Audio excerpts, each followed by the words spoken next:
Hello students, so today we are going to start a new chapter in science. The name of the chapter is mentioned atoms and molecules. Basically in the first two chapters we have studied that every matter in this universe, no matter whatever the state of the matter is composed of a small particles known as atoms or molecules. तो sir atoms की molecules की ठीक है, the small particles through which a matter is composed of is either an atom or a molecule. अब atom और molecule का अंतर क्या है? Suppose if I say I am taking an element silver coin, suppose अगर हम silver coin को तोड़ेंगे तो क्या छोटा piece of silver निकलेगा, उसको और तोड़ेंगे तो और छोटा piece निकलेगा, उसको और तोड़ेंगे, we go on splitting and splitting and splitting. Finally क्या मिलेगा? We will get an atom of a silver. Means atom is the last indestructible part of matter which cannot be further divided. Atom is the smallest indestructible part of the matter which cannot be further divided. So this is the definition of an atom. कोई atom में ये feature होता है कि they cannot exist independently. First of all, let me write the definition of atom. Atoms are the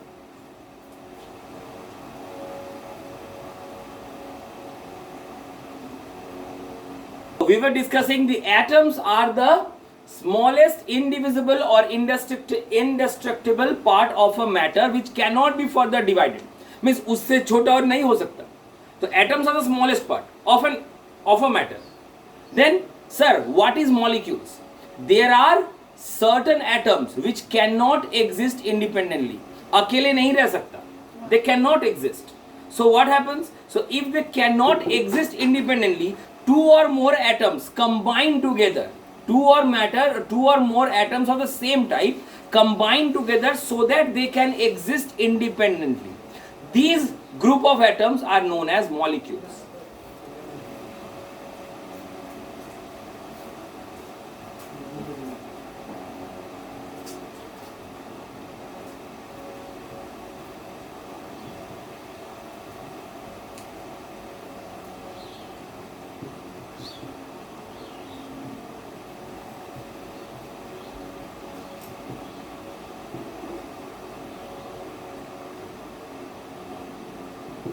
Okay, so molecules are basically the group of atoms that combine together so that they can exist independently. For example, oxygen, the oxygen that we breathe in air, oxygen atoms are just O, capital O, this is the oxygen atom. But oxygen atom cannot exist independently. That is their chemical property. They cannot exist independently. तो क्या होगा? Oxygen को हमेशा किसी ना किसी का साथ चाहिए. अब ऑक्सीजन किसके पास घूमता फिरेगा? सो बेसिकली व्हाट हैपेंस, एक ऑक्सीजन एटम दूसरे ऑक्सीजन एटम के साथ कंबाइन हो जाता है. एक ऑक्सीजन एटम दूसरे ऑक्सीजन एटम के साथ कंबाइन हो जाता है and they form O2. Similarly nitrogen N2, hydrogen H2, chlorine Cl2, bromine Br2. So these are all molecules that cannot exist as atoms, but when the two atoms combine they can exist as molecules. Now what are the atomicity of a molecule? Number of atoms that combine to form a molecule is known as atomicity of molecules.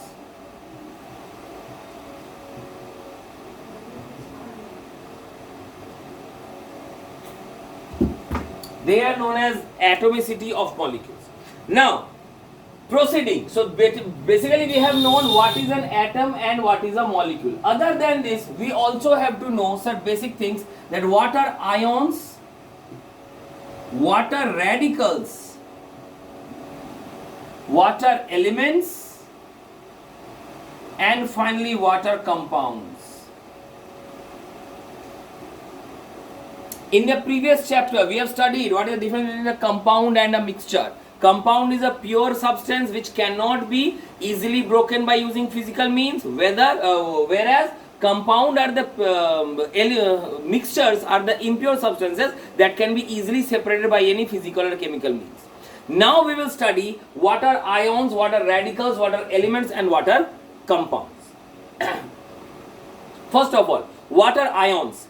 Ions are the charged atoms. An atom contains equal number of electron and an equal number of proton. जितना सारा electron रहेगा उतना सारा proton. We know basically that electrons are negative in charge while protons are positive in charge. So when the negative and positive combine together, what is the result? The result is zero. That is, the total charge of the atom becomes zero. But due to any circumstances, due to any reason, if there is a change, if there is a variation in charge, that is, if the electrons are more and the protons are less, or the protons are more or the electrons are less, then what will be the result? The result is there will be a difference in charge in them. Either the negative charge will be high or the positive charge will be high. So if there is a charge present on an atom, such kind of atom is known as ions. Ions are basically charged atoms. Okay, the negative charged ions are known as anions, whereas the positive charged ions are known as cations. This you have already studied, cations and anions, in chapter number 13 basically of class 8, chemical properties of electric current. You have studied now the cations and anions. Cations means the positive charged ions which moves towards the cathode, and anions are the negative charged particles which moves towards the anode. So this is what about ions are. Then sir, what is radicals then? Radicals are the group of atoms that have a charge. Certainly, basically what I told that atoms में electron या proton की कमी होने के कारण उसमें charge आता है. लेकिन अगर मान लो ऐसा सिचुएशन आए कि बहुत सारा एटम एक साथ है और फिर उन लोग के ऊपर कोई चार्ज का डिफरेंस आए, that situation we will say that is a radical. For example, sulfate. Sulfate is SO4. It consists of both sulfur and oxygen. लेकिन ये एक न्यूट्रल सब्सटेंस नहीं है. SO4 के ऊपर 2 माइनस है. हाइड्रोक्साइड OH, ये न्यूट्रल नहीं है, इसके ऊपर माइनस है, OH माइनस. NH4, ठीक है, ग्रुप ऑफ एटम्स, लेकिन ये क्या बोलते हैं, न्यूट्रल नहीं है, इसके ऊपर चार्ज है, पॉजिटिव.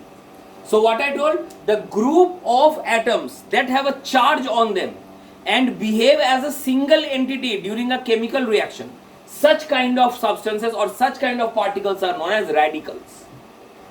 ठीक है, radicals को हम लोग polyatomic ions भी कह सकते हैं. क्यों? Because ions contain charges, but ions are basically made up of one atom.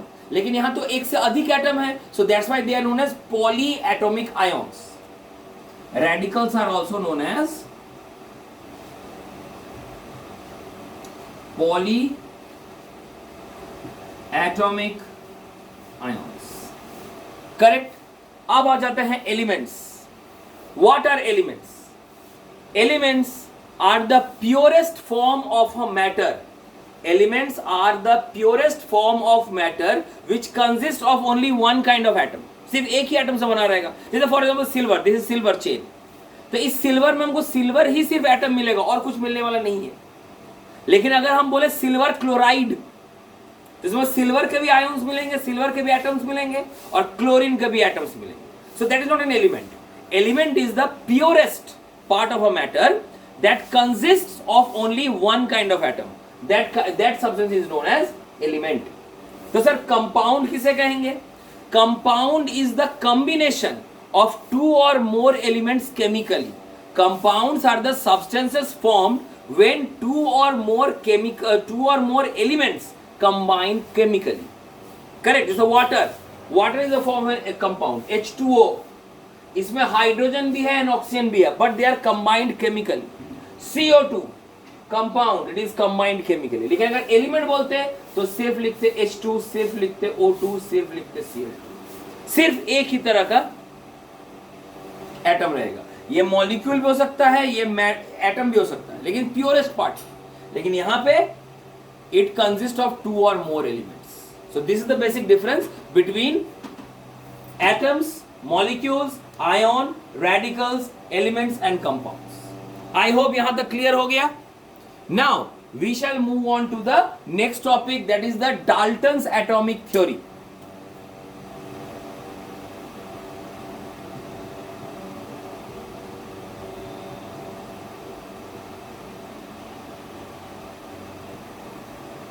क्या है ये Dalton's atomic theory? So according to Dalton's atomic theory, the first and foremost point that every particle or every matter in this universe is made up of small particles known as atoms or molecules. Every matter in this universe is made up of small particles known as atoms or molecules. Next, atoms are the indivisible part of a matter, means atoms cannot be further divided. Atoms are the indivisible part of a matter that cannot be further divided. Atoms of the same element are same in all respects. Suppose if I say silver, हम silver chain पहने या silver का ring पहने या silver का nose ring पहने, anything, silver अगर है वो एलिमेंट है, प्योरेस्ट पार्ट है, तो उसका सारे जो एटम्स होंगे वो एक ही तरह का होंगे, चाहे हम उसका जो भी बनाए, उसका जो भी रूप में रखें. Atoms of the same element are same in all respect, whereas atoms of different element are different chemically and as well as physically. फिर क्या है? Atoms combine together in fixed whole number ratios to form a compound. मतलब fixed whole number होना चाहिए. जैसे ये H2O है, कभी ऐसा कंपाउंड सुने हैं? H half O2 ऐसा कभी सुने हैं? सर ऐसा तो कभी नहीं सुने. हाफ या 0.5 या 1/7 कभी फ्रैक्शन में या डेसिमल में नहीं आएगा. जो भी कंपाउंड का जो रेशियो आएगा वो होल नंबर में आएगा. जैसे 2:1 H2O हो सकता है, H2O2 भी हो सकता है, CO हो सकता है 1:1, CO2 हो सकता है 1:2. मीन्स जब भी दो एलिमेंट रिएक्ट करेंगे, दो एटम्स रिएक्ट करेंगे, they will form a compound, but the compound ratio of the constituent atoms will be in whole number. And finally, the relative number of kinds of atoms are constant for a given compound. ठीक है? At a particular temperature, at a particular pressure, the number of atoms in the same amount of a matter or the same amount of a substance remains constant. The number of atoms or the number of molecules, जो भी कहें, means the number of particles of any matter at a particular given temperature and pressure remains same for all the substances. So this is basically the Dalton's atomic theory. लेकिन एक problem है, Dalton ने एक बात गलत बोल के गया. बोले सर गलत बोला तो पढ़ा क्यों रहे हैं? अरे भाई डाल्टन ने बोला था, बहुत इंपॉर्टेंट आदमी है ये, इसकी सारी बात सच हो गई. हाँ, उसने उसके अनुसार, मतलब वो जिस समय में थे तब तो टेक्नोलॉजी इतना एडवांस नहीं था, इसलिए जान नहीं पाए. What he said that the atoms are the indivisible part. Indivisible मतलब atoms को फर्दर तोड़ नहीं सकते.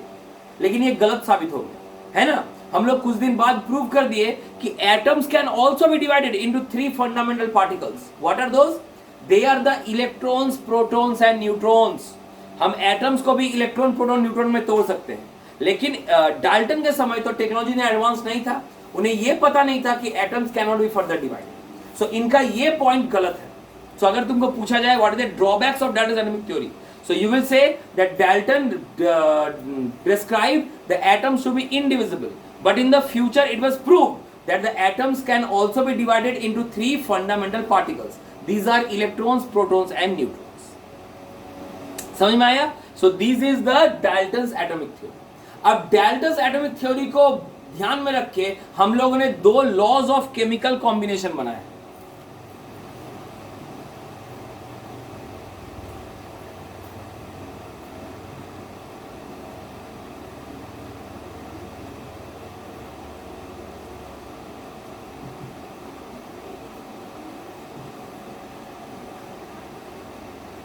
So we have 2 laws of chemical combination. What are they? The first one,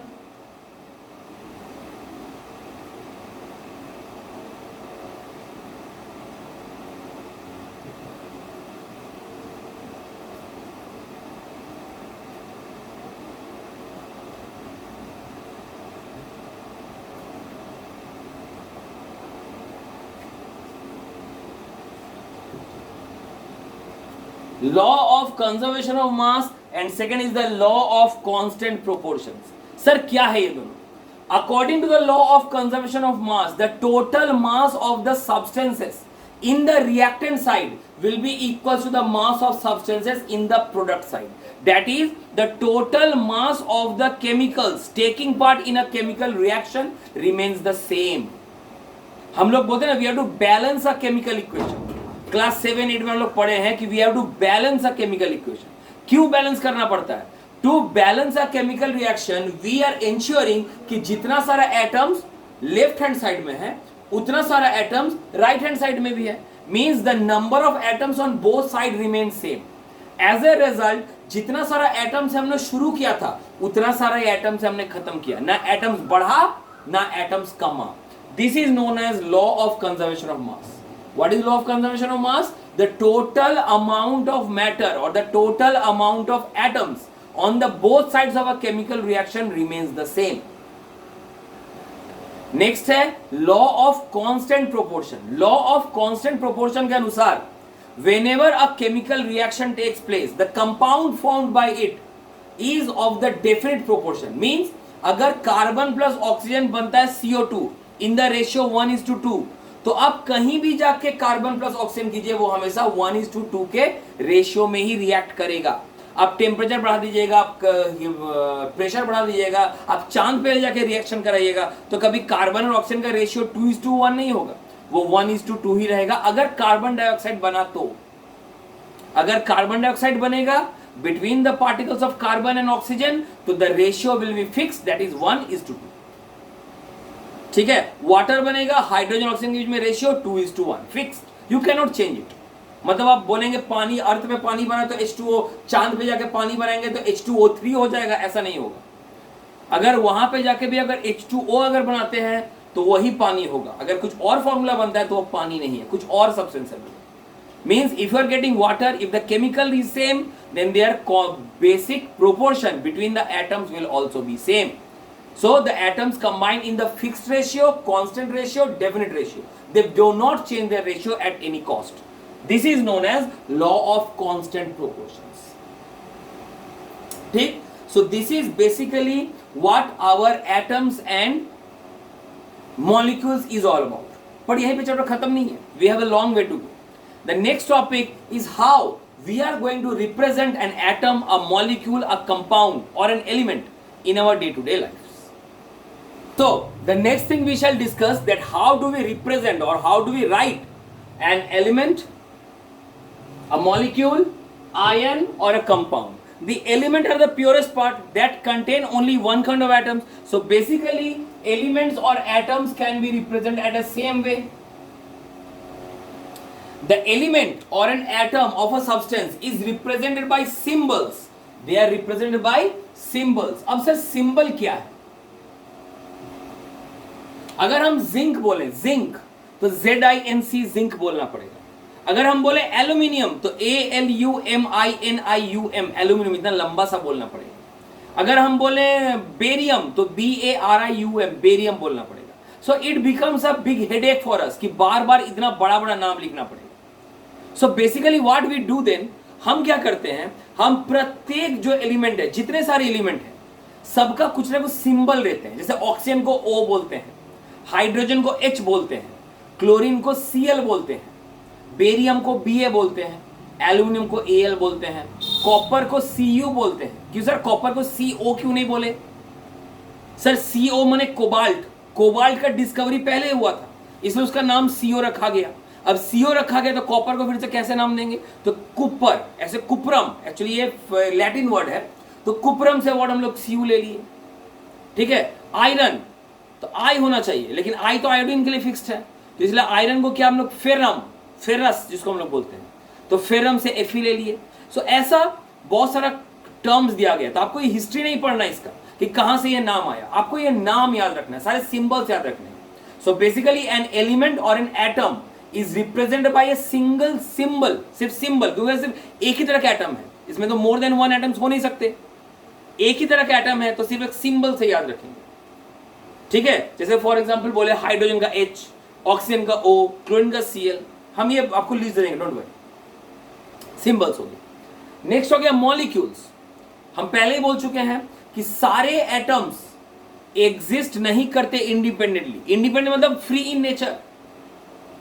ठीक है, जैसे ऑक्सीजन हो गया, वो इंडिपेंडेंटली नहीं एग्जिस्ट कर सकता, उसका प्रॉपर्टी वही है कि वो किसी ना किसी के साथ रिएक्ट होगा। अगर जैसे कि हमारे अर्थ में the most abundant element is silica and oxygen, जो मिट्टी, जो धूल, जो आप लोग देखते हैं, बाली जो हम लोग बंगला में बोलते हैं, ठीक है, वो सब क्या है? Silicon oxide. सिलिका ऑक्साइड मतलब SiO2, मतलब सिलिका भी है, ऑक्सीजन भी है। मतलब अर्थ में ऑक्सीजन बहुत ज्यादा है, लेकिन हमको ऑक्सीजन मिलता नहीं है। क्यों? वो कंबाइंड रूप में है। अगर ऑक्सीजन को फ्री चाहिए तो ऑक्सीजन को ऑक्सीजन के साथ रिएक्ट करना पड़ेगा और क्या बनाना पड़ेगा? मॉलिक्यूल।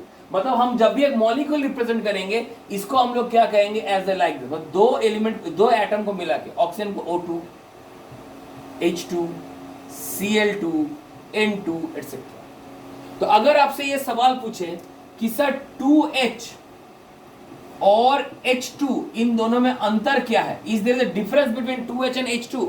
तो your answer will be very simple, yes sir there is a difference in between. This represent two atoms of hydrogen, दो अलग अलग एटम है जो कंबाइन नहीं कर रहा है। whereas this represents one molecule of hydrogen, जो एक साथ कंबाइन कर लिया।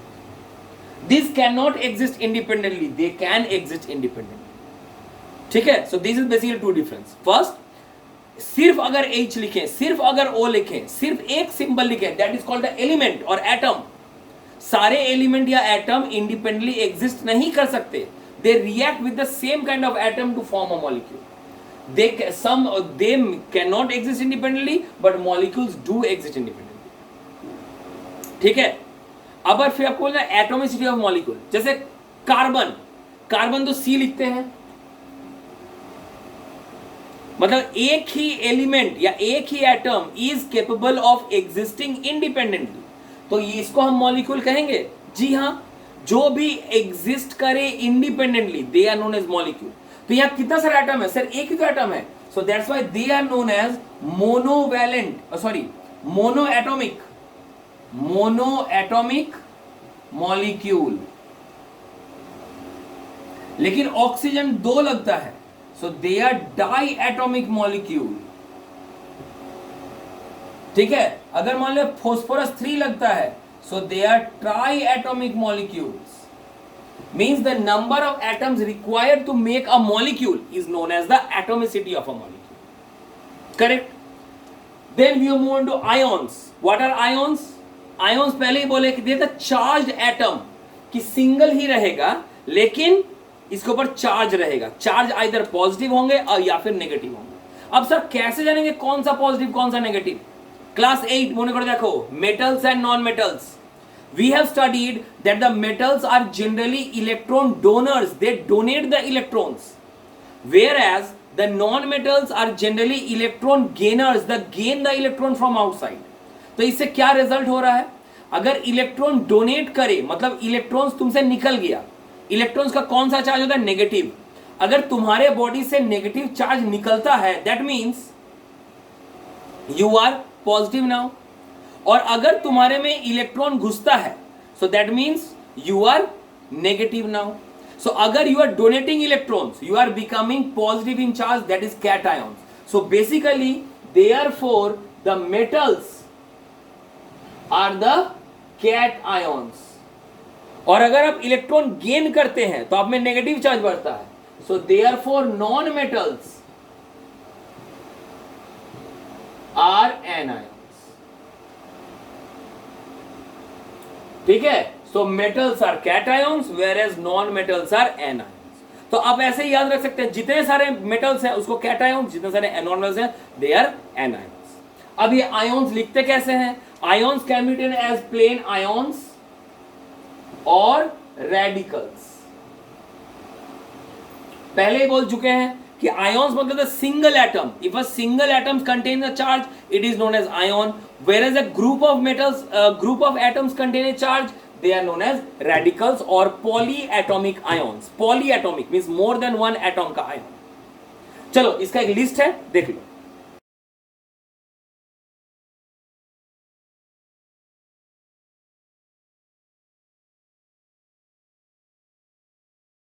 तो इस लिस्ट में तुमने देखा कि what are the types of ions? एक पॉजिटिव एक नेगेटिव। पॉजिटिव आयंस को कहते हैं कैटायंस, नेगेटिव आयंस को एनायंस। वो चाहे सिंगल एटम है तो प्लेन आयंस, अगर ग्रुप ऑफ एटम्स है तो रेडिकल्स। अब सर ये पढ़ के क्या फायदा? क्यों पढ़ा रहे हैं हमको? ये चार्ट क्यों दिए आप? सो दैट आप उसको याद कर सकें, यू कैन रिमेंबराइज इट। सर इसको याद करके क्या फायदा? कंपाउंड्स, ऑल द कंपाउंड्स, हम बोले कार्बन डाइऑक्साइड, या फिर हम बोले फॉस्फोरस डाइऑक्साइड, या फिर हम बोले सोडियम क्लोराइड, कोई भी दो, एक मेटल और एक नॉन मेटल मिलके कुछ ना कुछ सब्सटेंस या कुछ ना कुछ कंपाउंड बनाएगा। अब वो कंपाउंड कैसे बनेगा, उसका फॉर्मूला क्या होगा? That is obtained by this compounds. Compounds are represented as formulae. What are formulae? The representation of a compound by its constituent atoms or radicals is known as a formulae. Formulae is the representation of a compound. जैसे symbol is the representation of an atom, उसी प्रकार formulae is the representation of a compound. कि compound में कितने सारे atom हैं और किस रेशियो में वो रिएक्ट कर रहे हैं, that is represented by a formula. चलो फॉर एग्जाम्पल आपको बोला जाए sodium chloride,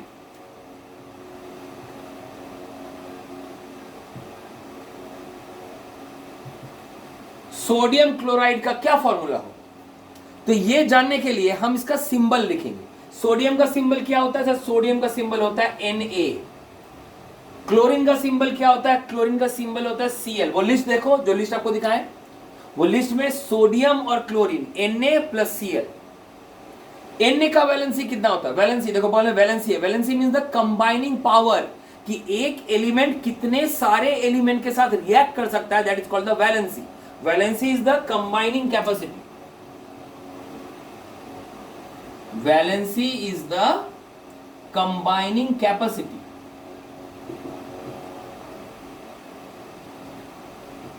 of an element. We shall study in details about valency in the next chapter, that is atomic structure. So basically, हाँ, तो क्या बोले थे? Na और Cl। Na का वैलेंसी कितना होता है सर? Na की वैलेंसी होता है 1 और Cl का वैलेंसी कितना होता है? 1। ठीक, सो क्या करेंगे sir? We will exchange both of this. क्या मिला हमको? मिला Na1 Cl1। सर 1 लिखने की जरूरत नहीं पड़ती, कुछ भी नहीं, मतलब उसको 1 कंसीडर कर ही सकते हैं। सो देयरफॉर मेरा फॉर्मूला क्या हो गया? NaCl। This is the formula of sodium chloride. लेकिन अगर तुमसे पूछा जाए सोडियम ऑक्साइड, तब क्या करेंगे? Sodium oxide means sodium again Na, oxide means oxygen O, atom लिखना है सिर्फ, कम मॉलिक्यूल नहीं, एटम रिएक्ट कर रही है, किसी से रिएक्ट कर रहा है। मॉलिक्यूल कब लिखेंगे? जब फ्री स्टेट में हो, किसी से रिएक्ट ना करे, लेकिन अभी तो रिएक्ट कर रहा है, इसलिए Na और O। करेक्ट। Na का वैलेंसी सर, Na का valency 1। You have to learn the valencies also. आपको उसका सारा सिंबल भी याद रखना है और वैलेंसी भी याद रखना है। तो Na का वैलेंसी 1, ऑक्सीजन का वैलेंसी 2। अब क्या करेंगे sir? We are going to exchange them, means 1 को ले जाएंगे इधर, 2 को ले जाएंगे इधर, तो क्या मिलेगा? We are getting Na2O1। अब 1 लिखने की जरूरत तो पड़ती नहीं, तो क्या बच जाएगा हमारा answer? Na2O। This is the formula of sodium oxide. समझ में आ रहा है? मींस तुमको जस्ट वैलेंसीज को एक्सचेंज करना है, और वैलेंसीज एक्सचेंज करने को वैलेंसी याद रखना पड़ेगा। सो बेसिकली ये है। चलो एक और एग्जांपल देते हैं, कैल्शियम ऑक्साइड।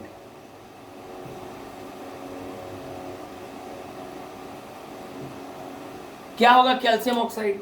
कैल्शियम का symbol is Ca, valency 2, oxygen का O, वैलेंसी 2। करेक्ट। अब देखिए ये 2 और 2 तो सेम है ना, तो हम बोले they combining simple whole number ratio. तो 2:2 का रेशियो क्या होगा? 1:1। इसका रेशियो हो जाएगा 1:1, क्योंकि कैल्शियम का वैलेंसी 2, ऑक्सीजन का valency 2। What I told, they react in simple whole number ratio. तो रेशियो कैसे लिखते हैं? 2/2, 1/1, 3/2 रेशियो लिखते हैं। तो 2 और 2 तो कट गया, in the simplest form cut गया। तो क्या मिल गया हमको एक्सचेंज करने पर? Ca1 and O1, so therefore Ca। लेकिन अगर हम तुमको बोलते calcium nitride,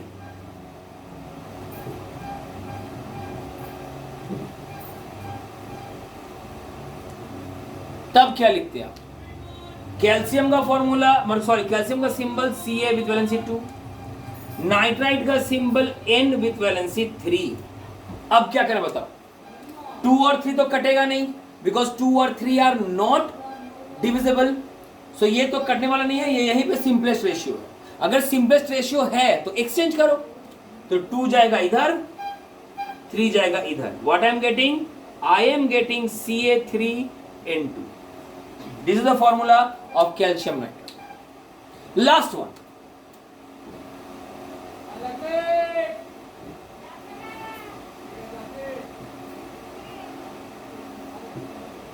copper carbide. Copper carbide कैसे करेंगे सर? कॉपर का फॉर्मूला, सॉरी, सिंबल क्या होता है? कॉपर का सिंबल Cu, कार्बाइड का सिंबल कार्बन C, कॉपर का सिंबल 2, सॉरी वैलेंसी 2, कार्बाइड का सिंबल 4, कार्बन का सिंबल वैलेंसी 4। अब क्या करेंगे? Simple whole number ratios. तो 2 और 4 तो कटता है सर, तो 2 को 1 से काटेंगे, 4 को 2 से काटेंगे। Means I am getting the ratio as 1:2। जब सिंपल होल नंबर रेशियोज हो गया, अब क्या करेंगे? एक्सचेंज द वैलेंसीज, मतलब 2 आ जाएगा इधर, 1 चला जाएगा इधर। So I am getting Cu2C1। तो 1 लिखने की जरूरत नहीं है, the final answer is Cu2C। This is the formula of copper carbide. सो ऐसे लिखा जाता है हमारा सारा फॉर्मूला, ठीक है? तो तुमको ऐसा बहुत सारा, चलो एक रेडिकल से एग्जांपल दे दिया जाए।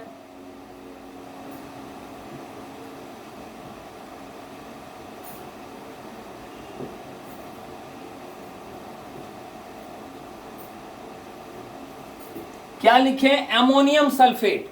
एल्यूमिनियम नहीं, एमोनियम। एमोनियम क्या होता है? एमोनियम इज NH4, रेडिकल है, और सल्फेट इज SO4, ये भी रेडिकल है। दोनों का वैलेंसीज क्या है सर? NH4 का वैलेंसी है 1, SO4 का वैलेंसी है 2। अब क्या लिखेंगे? वी विल एक्सचेंज देम, क्योंकि already simple whole number ratios में है। आई एम गेटिंग NH4 के साथ 2। सर ऑलरेडी एगो 4 है, फिर एगो 2 आ गया, तो 4 × 8 कर देंगे क्या? नहीं, ये 4 सिर्फ हाइड्रोजन के लिए, लेकिन ये 2 तो पूरे के लिए है ना, NH4 के लिए है। तो क्या करेंगे? I will put this NH4 in a bracket 2, ऐसे लिखेंगे, and then SO4 also in a bracket, फिर 1 लिखेंगे। अब 1 लिखने की जरूरत तो पड़ती नहीं है। So I will get the final answer as therefore NH4 hold 2 SO4. So this is how you have to calculate, or you have to find the formulae for different compounds. For this एक ही golden rule है भाई, आपको वो chart याद करना है, all the symbols and their valencies, बस, ठीक है? So now next we are moving on to atomic masses. The next topic is the atomic masses. Atomic mass. Sir atom दिखना छोटा आंख से दिखता भी नहीं, उसका मास होगा। यस, मैटर का डेफिनेशन क्या है? Anything that has a mass and occupies space is known as matter. तो अगर भाई atom is a part of a matter, तो अगर वो मैटर है तो उसका भी मास तो होगा ही। तो हर मैटर, हर एटम का अपना अपना मास है, हर एटम का। आई जैसे टोल्ड डायनामिक थ्योरी कि every atom of the same element are same in all respect, whereas the atoms of different elements are different in all respects. एक एटम ऑफ, जैसे हम बोले sir gold and platinum are noble metals, मतलब gold और platinum का क्या feature same होगा? नहीं होगा।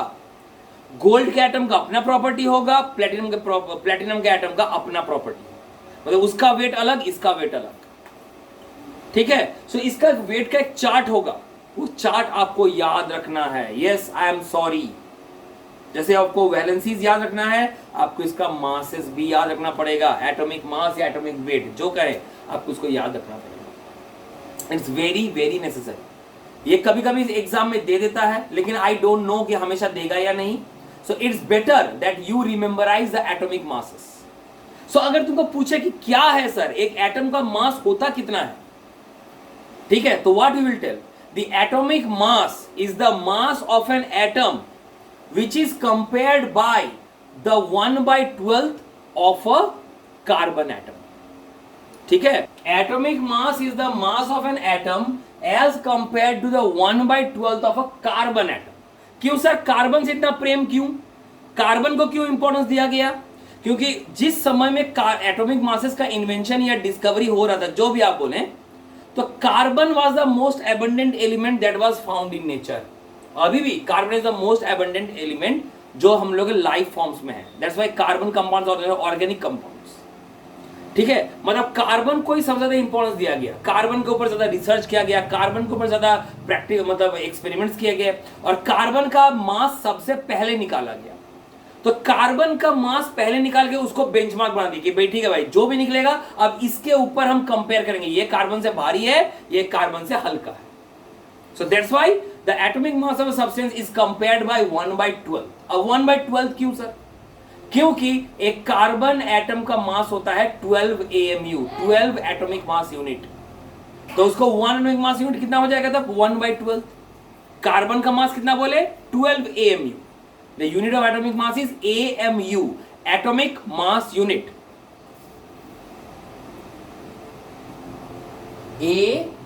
AMU. एक कार्बन का AMU है 12, तो एक AMU कितना हो जाएगा? 1/12.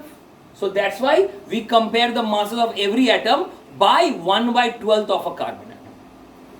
Correct? So I am giving some examples. पूरा चार्ट तो देंगे ही, पर कुछ examples दें. देखो, जैसे ऑक्सीजन का एटॉमिक मास याद रखना पड़ेगा 16 AMU. हाइड्रोजन का 1 AMU, कार्बन का 12, नाइट्रोजन का 14, क्लोरीन का 35.5, सल्फर का 32, and again and again and again. ये चलता ही रहेगा, ये रुकेगा नहीं. ठीक है. ऐसा बहुत सारे कम से कम 20 ठो जो हम लोग डेली, जो हम लोग बार बार यूज करते हैं, जो एटॉमिक मासेस, उसको आपको याद रखना पड़ेगा. I am very sorry for that, but you have to do it. ठीक है. So this is my atomic mass all about. अब अगर एक एटम का मास होता है तो एक मॉलिक्यूल का भी मास होगा. That is called the molecular mass.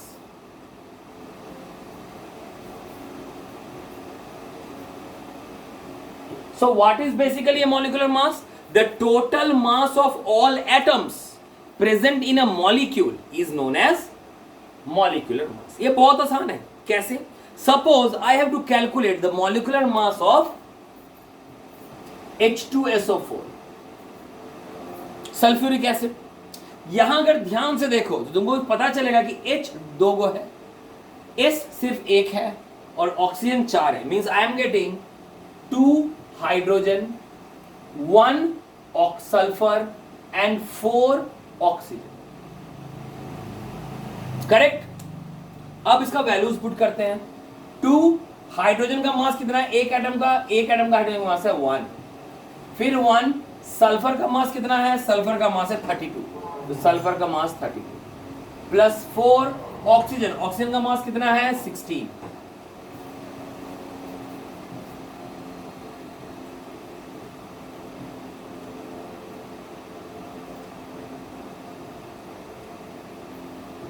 So this is the molecular mass of H2SO. Means what I am trying to tell is that तुमको अगर ये फॉर्मूला पता रहे और अगर ये मासेस मालूम रहे, तो जस्ट वो फॉर्मूला का से तुमको रेशियो मिल जाएगा कि कौन सा एटम किस रेशियो में कंबाइन कर रहा है. And once you get the ratios, बस उसके एटॉमिक मासेस पुट कर दो.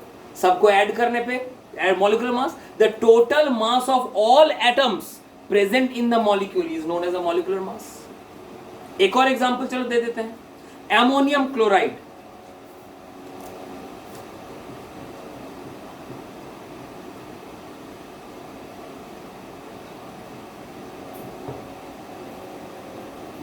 एमोनियम क्लोराइड यहां क्या मिल रहा है? N1H4Cl1. इसको कैसे सॉल्व करेंगे? यहां एक नाइट्रोजन, 4 हाइड्रोजन और 1 क्लोरीन. वैल्यू पुट कीजिए, क्या मिलेगा? 1 into 14 plus 4 into 1 plus 1 into 35.5. I will get 14 plus 4 plus 35.5.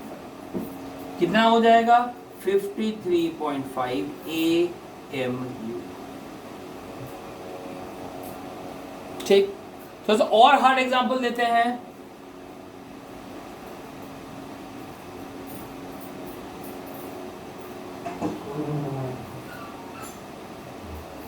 Al2SO4 whole thrice, aluminium sulphate, Al2SO4 whole thrice यानी कि एल्यूमिनियम सल्फेट। इसको देखो, ध्यान दो, ये कितना सारा है aluminium, we are getting 2 aluminiums.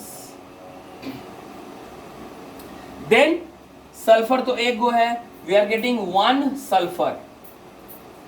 Oxygen 4 गो है, 4 ऑक्सीजन। बट लेकिन सर ये पूरा ब्रैकेट के साथ इंटू 3 है, मींस इस पूरे के साथ इंटू 3। बुझते बच्चों? अब क्या करें सर? अब क्या करेंगे? वैल्यू पुट करेंगे।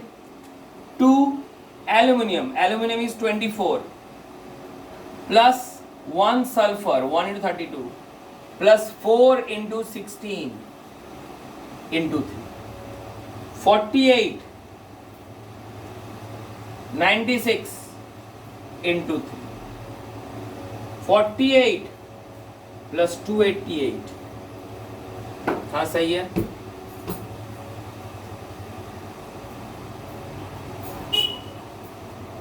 AM। सो ऐसे कैलकुलेट करते हैं atomic mass unit even molecular mass unit. तुमको फॉर्मूला निकालना पड़ेगा और सारे के सारे मासेस याद करने पड़ेंगे। करेक्ट हो गया। अब सर ये क्यों पढ़ा है, क्या फायदा मिला आपको ये सब पढ़ा के? द नेक्स्ट और the last topic of this chapter, mole और molar concept. The last topic of our chapter is the mole और द मोलार कंसेप्ट। सो ये मोलार कंसेप्ट काके बोले? Suppose I am asking for, এখন তো ওষুধের সময়, ঠিক আছে? So we must have heard about many medicines, কি মেডিসিন যখন তৈরি করা হয় তখন মেডিসিন কি জিনিস দিয়ে তৈরি, মানে কতটা অ্যামাউন্ট অফ সোডিয়াম লেগেছে, কতটা অ্যামাউন্ট অফ জিঙ্ক লেগেছে, কতটা অ্যামাউন্ট অফ ফসফরাস লেগেছে, সব ওগুলো কি লিখে দিতে হয়, পেছনে লেখা থাকে। তো সাপোজ কোনো ওষুধ তোমার গ্রামে লিখেছে कि एतो ग्राम सिल्वर, एतो ग्राम सोडियम, एतो ग्राम फॉस्फोरस, एतो ग्राम पोटासियम को ग्राम में लिखे। क्यों लिखे? वॉल्यूम दिए कि we have added 1 ml silver, 1 ml sodium, 1 ml phosphorus, एमनी क्यों ml लिखे। क्यों लिखे? नंबर ऑफ पार्टिकल्स कि 100 पार्टिकल মধ্যে আবার 20টা পার্টিকেল ফসফরাস আছে, 10টা পার্টিকেল সিলভার আছে, 9টা পার্টিকেল সোডিয়াম আছে, কেউ পার্টিকলস হিসেবে লিখেছে। তো কার কথা ঠিক? যে গ্রামে লিখেছে সে ঠিক বললো, যে ভলিউমে লিখেছে সে ঠিক বললো, না যে পার্টিকলসে লিখেছে ও ঠিক বললো? Sir basically all are correct because they are just giving a measure of the quantity. If they are measuring in grams, that is also correct. If they are measuring in volume, that is also correct. and if they are measuring in particles, number of particles or number of molecules, that is also correct. So what we will do, we will combine them all and take a common measurement to measure our substances.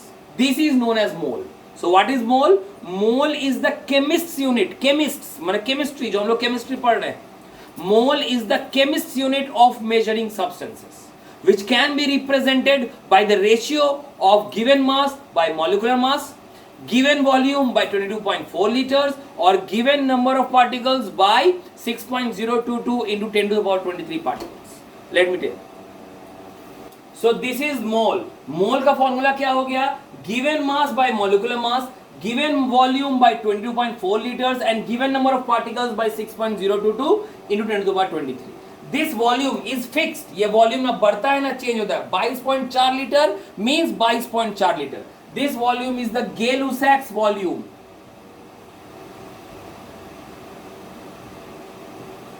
Gay-Lussac's volume, the given volume, and this is the Avogadro's number.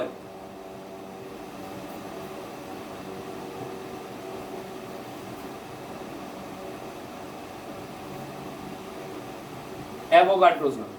So what are they are basically the scientists जो ये number लोग को खोज के दिए थे, ठीक है? तो इनका ये वैल्यूज फिक्स्ड होता है। सो अब सवाल आता है सर कैसे इसको इस्तेमाल करते हैं, how do we use it? चलिए क्वेश्चन बनाया जाए इसके ऊपर। Question,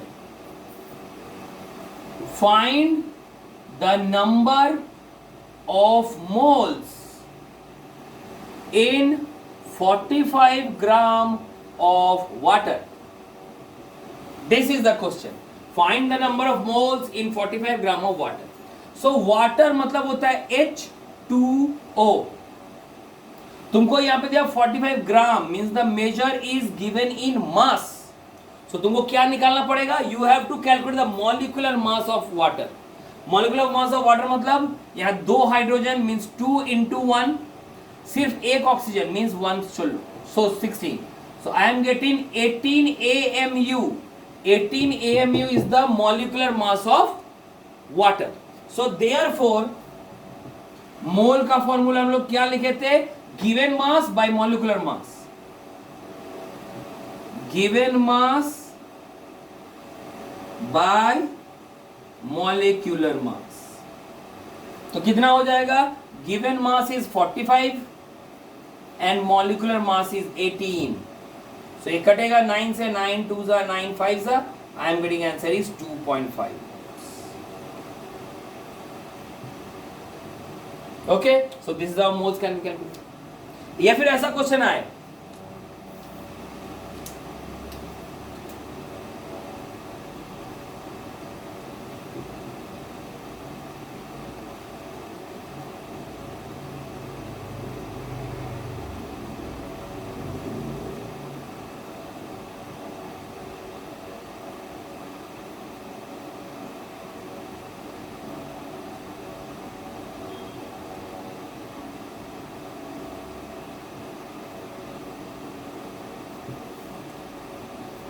find the volume of 0.25 moles of carbon dioxide.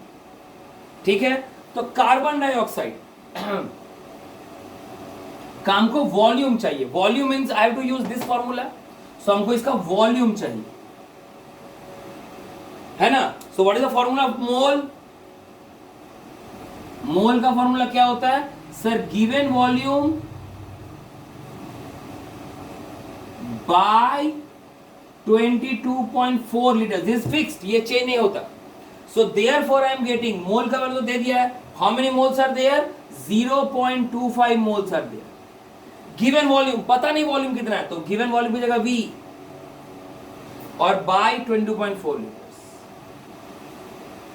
So therefore V कितना निकल गया? 22.4 into 0.25. That is equals to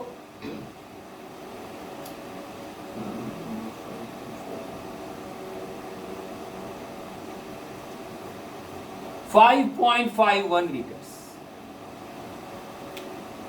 ऐसे बनते. समझ में आया?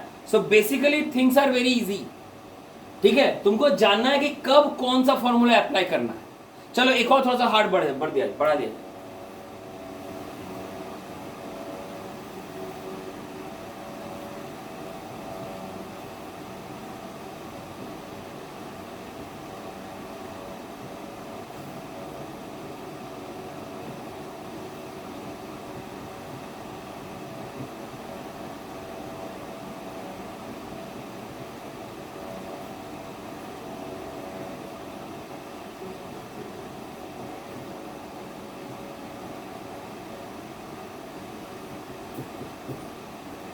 क्वेश्चन है which one has more number of particles, 100 gram of Na और 100 ग्राम ऑफ Ca. सो इसको करने के लिए आई have to conditions here. I have here 100 gram of Na and I have again 100 gram of C. ठीक, हमको यहां से मालूम है हमको क्या चाहिए. हमको चाहिए which one has more number of particles. Means हमको चाहिए नंबर ऑफ पार्टिकल्स और दिया हुआ है मास. ठीक, तो we know that mole equals to given mass by molecular mass and that is equals to given particles by 6.022 into 10 to the power 23. ये formula हमको मालूम है. सो अब यहां वैल्यू पुट कीजिए. गिवन मास, इसका मास कितना है? 100 given mass. What is the molecular mass of sodium? आपको कहे मॉलिक्यूलर मास दिया भी हो सकता है, नहीं भी दिया हो सकता है, so you have to remember, you have to memorise इट। तो सोडियम का एटॉमिक मास कितना है? देखो एटॉमिक मास होता है 23। गिवन पार्टिकल्स पता नहीं इसका पार्टिकल्स कितना होगा, लेकिन ये तो फिक्स्ड है, एवोगाड्रोस नंबर फिक्स्ड है 6.022 into 10 to the power 23. Therefore on solving I will get here 24.09 into 10 to the power 23. Solve कर दे सकते हो इसका। तो x निकल गया। अब इधर कैल्शियम का बाकी है, तो कैल्शियम का कैसे करें? Same 100 gram by calcium. Calcium का एटॉमिक मास देखो, कैल्शियम का एटॉमिक मास होता है 40 equals to y by 6.022 into 10 to the power 23. So therefore on solving y we will get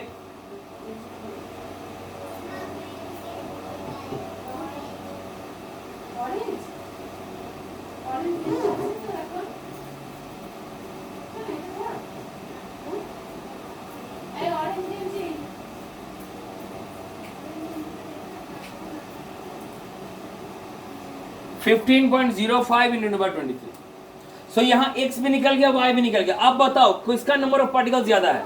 sir obviously ये बड़ा है, x is larger, so therefore I will write the number of Na particles, sodium particles is more than number of calcium. Easy था, अलग अलग करके निकालना है। चलो लास्ट क्वेश्चन करके चैप्टर कंप्लीट कर।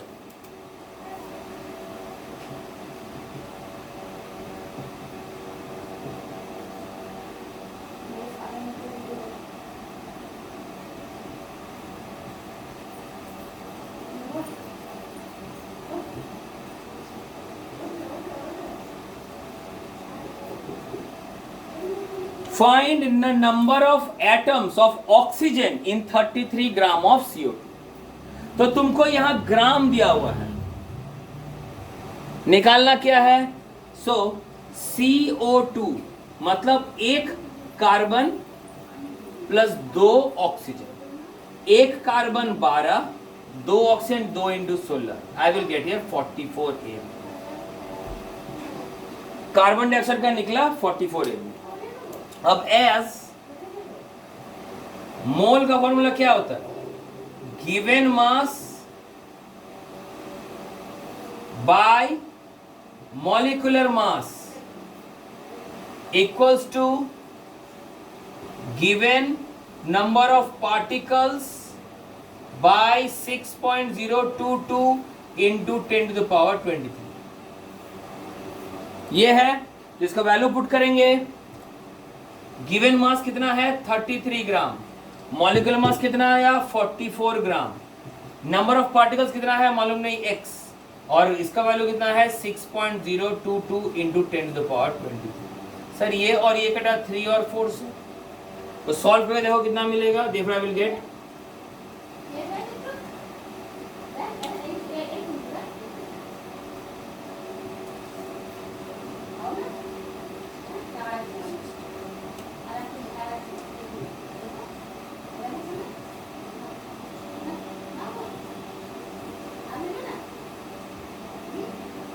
So I have got here x is equals to 4.68 into 10 to the power 23 particles of carbon dioxide।